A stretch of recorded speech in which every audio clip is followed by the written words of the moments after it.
The following program has been rated GE by the Kenya Film Classification Board. It is therefore suitable for general family viewing.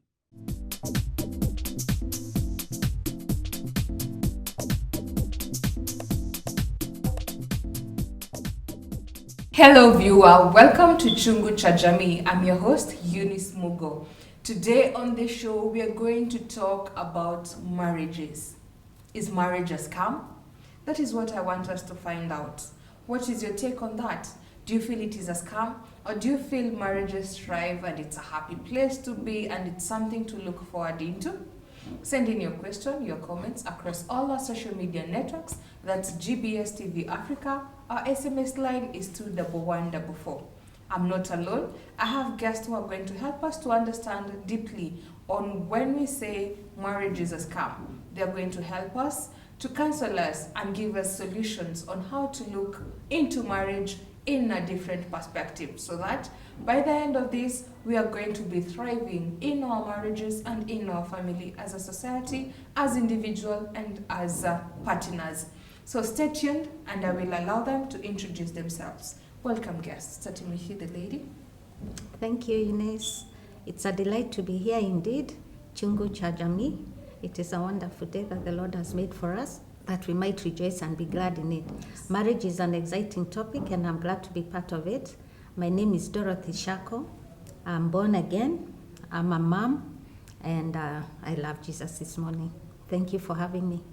Welcome on the show, Thank you. Madam Shako. And to you, Mr. Well, hi viewers. My name is David Njero. I wear many hats. You can say Reverend David Njero. You can just say David Njero. I'm also married and to one female wife. And the Lord has graced us with many children. And the topic of marriage is very, very diverse and very unique. And I believe that for all of you who are watching us today, you will have some insights that will help you or even help somebody else also navigate through this issue of marriage. And of course, you know, when you talk about is marriage a scam, you can look at it as a question or as an exclamation mark. We'll be unveiling this very interesting topic. Thank you, Eunice, for having us here today. Welcome on the show, Mr. David. So, when we say, I've had you introducing yourself, you say, you're David, married to one wife. So that brings me to maybe the first question of asking, what is marriage? And also, I've had people when they're introducing themselves being so straight to the point and emphasizing on the fact that I'm married to either one wife or one husband. To just look at it like, if I'm a female, I'm married to a male.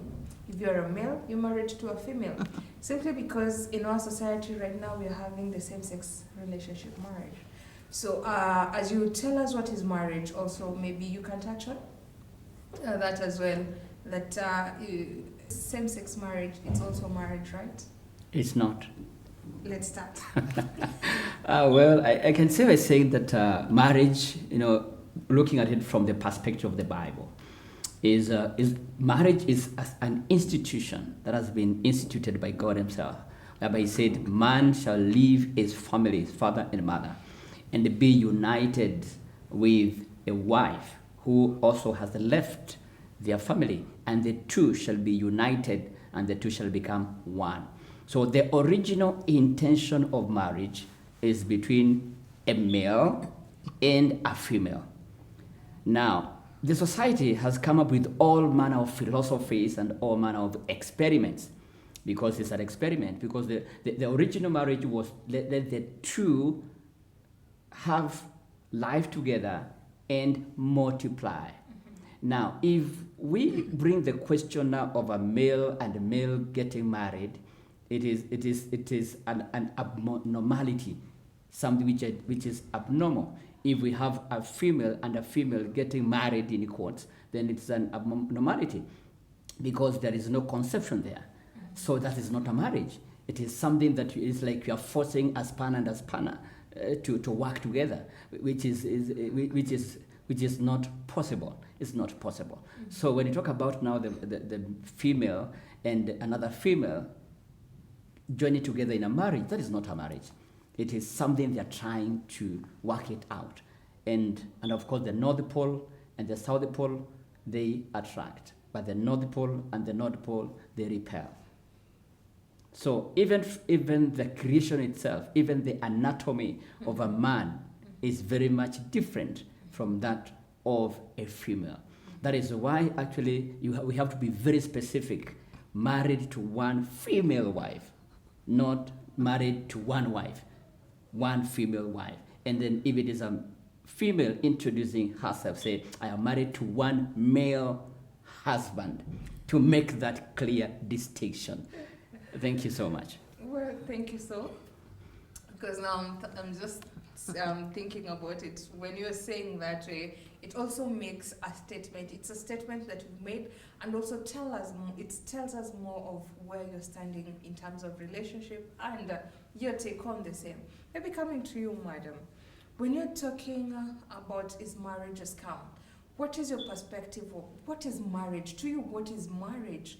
And what would you say when you say marriage is a scam? Would you support and say marriage indeed it's a scam? Or would you say, no, marriage is not a scam, it's something different? Please take us through. Well, thank you, Eunice. I think that question is really profound, especially in the day in which we are living today.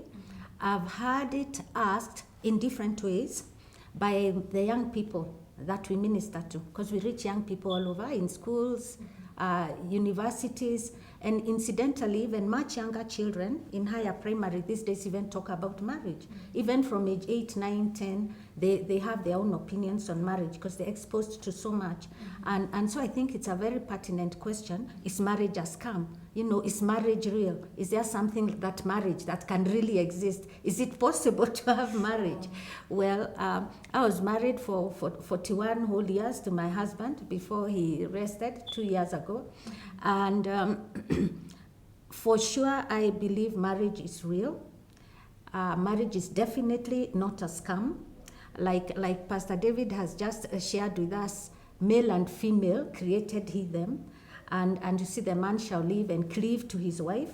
And actually, the biblical terms for those words are very descriptive, even physically, like he mentioned. You know, a man shall live and cleave to his wife, which means once he cleaves to his wife, he should not then be uncleaving to be elsewhere. You know, the cleave joins them together to be one. And the Bible is so clear that they become one. So I believe that as God, the author of mankind, because he's our maker, and he created us, male and female, then definitely his blueprint for our lives is the one that will give us the maximum benefit. And within that setting, we find the blessedness of life, and we are then able to multiply, because in the progeny, in the multiplication and all this, there's a lot that's encapsulated in that. So I find that just by the very way we've been formed and the very pattern God used to create us and to bring us together, male and female, to be one, that is the very essence in life, of life. And from thence, which we now call marriage, will issue then the life with all its blessing and multiplication and growth. So to me, the way I have learned it, I've experienced it, I have seen it, marriage is definitely not a scam. Yes. I love the fact that you two agreed and say that marriage is not a scam from where you are seated, but from the research I have done and people that I've interacted with. Not only marriage, now, because we get into marriage because we're in love, but they also say love is a scam. Nowadays we don't have true love. Nowadays we don't have genuine marriages or reasons to get into marriage. Because first of all, if I have perceived love to be scam, then by the end of the day get married, then I'm being married or getting into that with a different perspective. So maybe as we touch on that, I'd like to know when you are counseling and a couple want to get together in marriage, when you're doing counseling, what do you look to see that this couple are fit to get married? or these people are just wasting their time and they do not know what they are getting into. Wow, thank you. Thank you so much, Eunice, for this. And you brought a perspective of, you have done a research and you have just seen how people look at it. And you see, anything can be researched on. It can either be verified or it can be subjected to scrutiny. And let me just zero into the counseling part of it. Being a counselor and also being a marriage counselor, so to speak, we advocate that before a couple gets married, then they should be able to be guided through some of the expectations. And one of the things that we look at is the compatibility of these two people who are intending to get married. And of course, as we looked at it, you are coming from a different background. You have been brought up from a family which has different values. And then this other man is coming also from a different, very different background. They are also being brought up in a different perspective as well. And there is something we normally call psychoanalysis, looking at the history, where you have come from, how is your family, what are some of the factors that affected you when growing up. And when you look at that, we look at things in a perspective that these are two people who are leaving their families and they are starting something on their own. One of the things that we emphasize in counseling is communication. A communication has to be constant. You have to understand the language that your spouse will you understand. We look at the 5 love languages. Maybe I'll just mention one language. One of the languages is touch. You may understand, how is your partner, your spouse, how does she respond to touch? Sometimes you may be tapped like this, then you interpret that as a beating. Sometimes you may be touched like this, then you interpret that as an emotion, is a loving emotion. So one of the things we look at is the communication part of it, the compatibility. And then looking at it in such a way that marriage, it is not something that is not one-sided, it is two-sided. As much as we are coming to this marriage, we have never been there before. So what happens is, how do we make this marriage of ours unique and different? Most of the reasons, one of the reasons why some people look at marriage as scam, it is because you want to compare my marriage and that other marriage. And when you do the comparison, then of course it will not work. Why? Because we are unique, you are different, you are special. So you bring in, you contribute towards the building of the marriage. It is not the husband, it is not the wife, it is both of you. When the children come in, then they can also be guided in such a way that how they can be able to fit into this institution. Now, one of the reasons why again marriage has come, for those who say marriage has come, it is because there is somebody else, the in-laws, they have a remote and they control their son. They control their daughter. And instead of sitting down, the two of you, you say, my mother said, my father said. And then you find there's a lot of conflict there. And then there is no compatibility. Allow me. You've mentioned about the in-laws who are controlling the family. And now I'm thinking, if I say my mother said, it's because I hold my parents in high regards. I've known them since I was born. I revere them. We've just met, but we want to establish something good. And also the same goes to the other person. So when they say my parents have so at what time are we supposed to take the advice from the parent and also distinguishing, this is manipulation, this is pure genuine advice that I should take, this one I should abandon it, and this one I should work on it. Madam, when you are talking about that, what would you say on that note?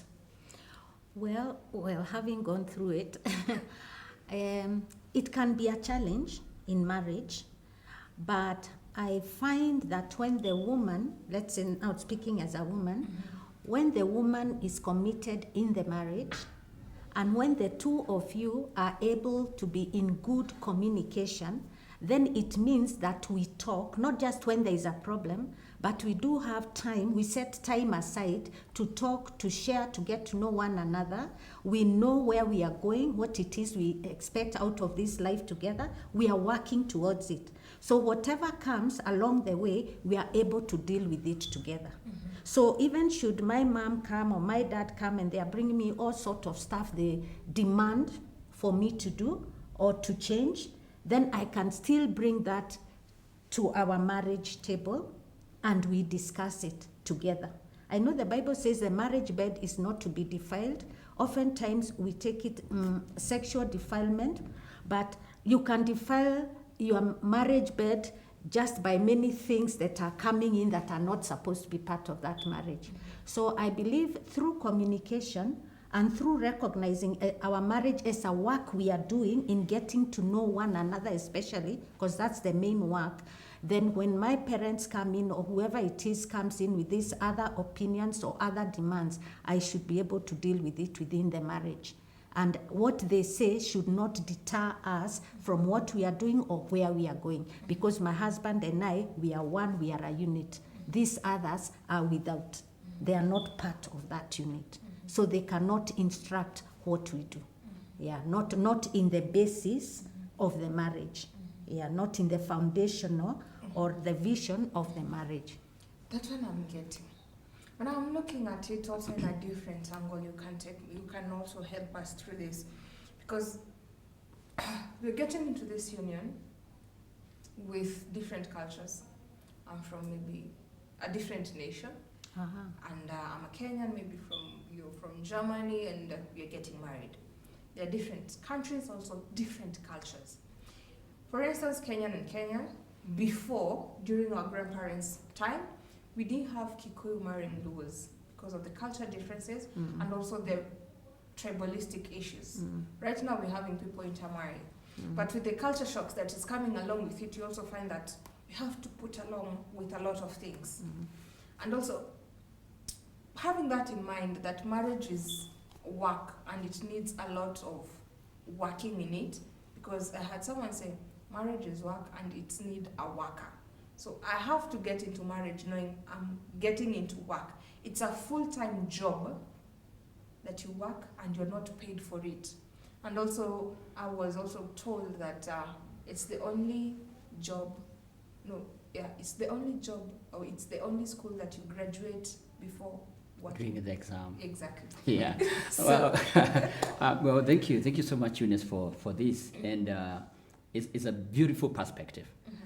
Probably I would start from where Daktari has just touched on, whereby we are not saying that we should not receive any instruction or even counsel from our parents. We are only saying that they should not manipulate. They should not be in charge. Now, if they should be in charge, then you should go back and be their child. But now they released you to be married. Now, you see again, coming to your question, you see, human beings are unique, they are different. It's only that we are looking at marriage in different perspectives because of different lenses that we are wearing. But deep down, we are all human beings. It's only that the geographical location has separated us. Maybe language. But deep down, we are all human beings. We all have red blood. Nobody has yellow, the other one has green. All of us have red. And nothing cannot be learned and unlearned. Why? Because we are working in a certain institution called marriage. So we discuss together and see how are we going to make our wedding, or not wedding, our marriage work. Now, I have also seen there are some people who normally take a vacation so they can be able to have some ample time together. Just the husband and the wife, a vacation. I do that.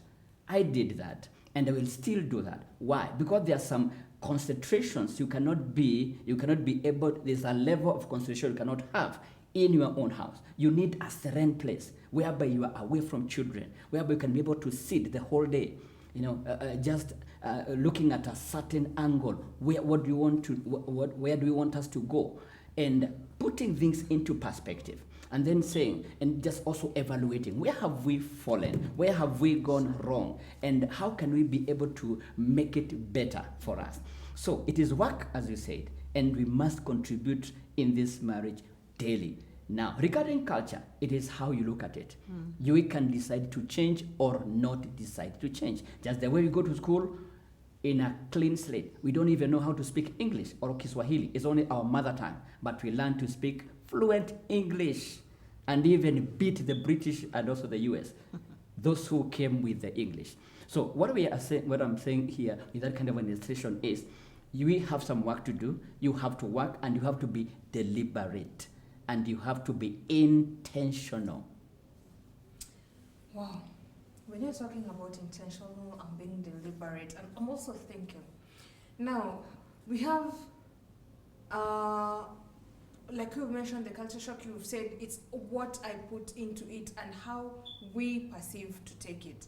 So my question would be, which we're going to answer after the break, at what time do we come on this table and discuss, I'm coming from this area, you're coming from this area, our differences will not make us apart or draw us apart, but rather let us take this angle to work through this journey. Because today it's you, tomorrow it's my partner, and by the end of the day we are a team. So he's supposed to make sure that my weaknesses, it's not seen by the family members, and also the same for him. So you're supposed to shield each other as a team, so that I'm protecting him from my people, and he's protecting me from his people. So that way, no, from either side, no one is able to pick and say, he's bad, he's not. Because by the end of the day, I say it like this. If I go telling negative things to my parents, there is no way they'll ever perceive him to be a good person. Same goes to the guy. If he goes talking negative about me, they'll never perceive me to be a good person, unless they have seen you are the problem. Because now again, as we come back, I also want us to touch on, when you are getting into marriage, we have those that have divorced and are getting into marriage a second time. One might be in marriage, the other one may not. But now, how do we juggle in between the past experience and now you're coming into it? But before we answer that, let's take a quick break. We'll be right back.